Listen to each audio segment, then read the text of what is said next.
السلام عليكم ورحمة الله وبركاته. فيديو جديد من قناتكم أخبار الرياضة. قبل ما نبدأ ياريت ما تنسوش تعملوا لايك وشير وتسيبوا كومنت عشان نعرف من خلاله آراء حضراتكم، وتفعل زر الجرس عشان يوصلك كل جديد إن شاء الله.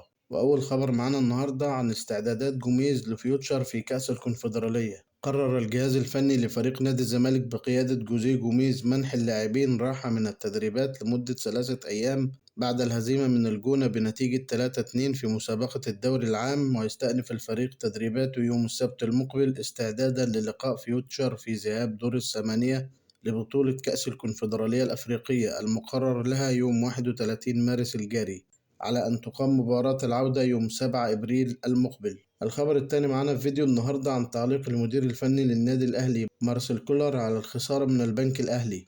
اعترف المدير الفني للنادي الأهلي مارسيل كولر باستحقاق فريقه الخسارة أمام البنك الأهلي في الدوري، وقال في تصريحات صحفية: لعبنا بطريقة سيئة بشكل غير طبيعي، وكان هناك أخطاء كارثية طوال اللقاء، وأعتقد أن ذلك هو أسوأ أداء دفاعي منذ تولي مسؤولية الأهلي، وكان الأداء مخزيا. سجلنا 3 أهداف ولكن ذلك لم يكن كافيا بعد تلقي أهداف أكثر. في النهاية هي هزيمة مستحقة تماما، فلم نكن متحكمين في المباراة ومحصلة ما حققنا هو 0. الخبر اللي بعد كده: استياء داخل الأهلي بسبب علي معلول. كشفت تقارير صحفية داخل النادي الأهلي أن الساعات القليلة الماضية شهدت استياء كبير من إدارة النادي الأهلي والجهاز الفني للفريق الأول لكرة القدم بقيادة مارسيل كولر من أداء النجم التونسي علي معلول خلال الفترة الماضية، وأن مارسيل كولر لم يبدي أي اهتمام مطلقا بشأن تجديد عقد علي معلول مع النادي الأهلي سواء لمدة عام أو عامين. وعن رحيل المدير الفني لنادي الزمالك جوزيه جوميز، قال الأستاذ حسام المندوه أمين صندوق نادي الزمالك في إحدى التصريحات الصحفية